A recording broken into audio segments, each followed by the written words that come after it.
There's been chaos on the federal election campaign trail today. Bill Shorten and his motorcade involved in a serious head-on smash during his media blitz near Maitland.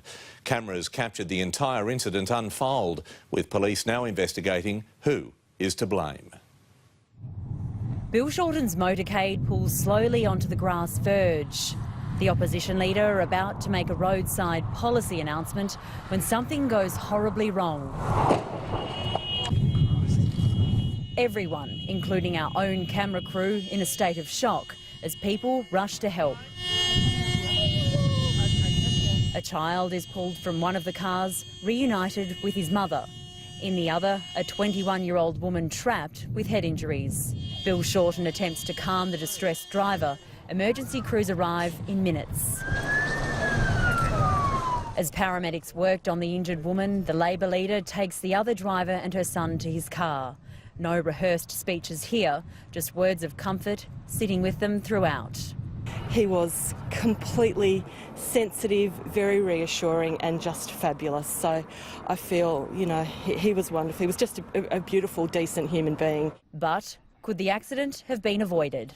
The speed limit along this road is 80 kilometres an hour, and there are reports the opposition leader's own security team were concerned about the location of this planned event. The investigation is continuing in relation to the finer details of what exactly was happening at the time. While the young woman was taken to hospital in a stable condition, Mr Shorten drove the mother and her son home. The Labor leader's campaign cancelled for the rest of the day.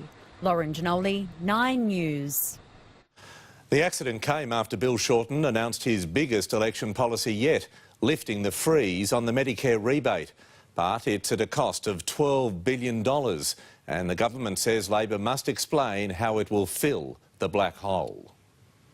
How do you do? Bill Shorten. Bill Shorten wants to make Medicare an election battleground and fired a shot across the government bow. I think health. There may be important issues in the election, but health's a big one.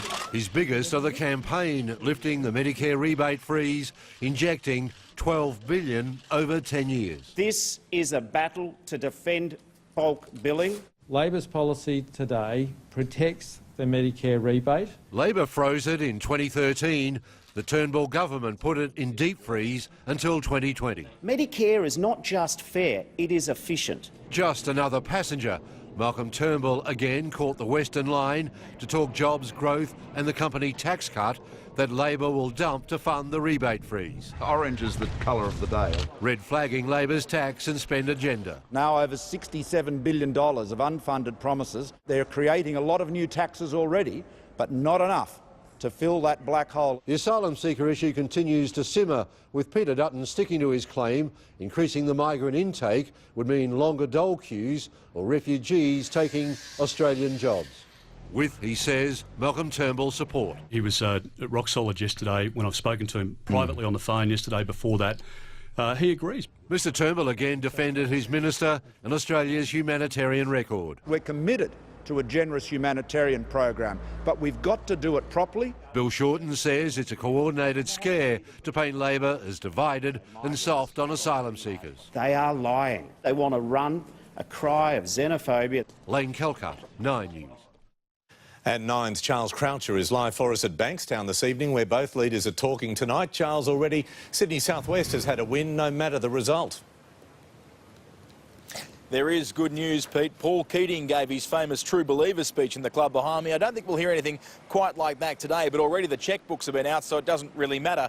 $50 million committed by both parties to upgrade the Appin Road between Rosemeadow and Appin. Now, that should mean reduced travel time for commuters around Campbelltown. Importantly, it will upgrade safety on what's become a notorious stretch of road. It will also open up development opportunities for thousands of homes. Malcolm Turnbull today denied he'd been beaten to the punch by Labor in what will be a hotly contested seat of Macarthur. And while we don't know who will win that seat on July 2nd, we do know the people of our city's southwest are the winners tonight.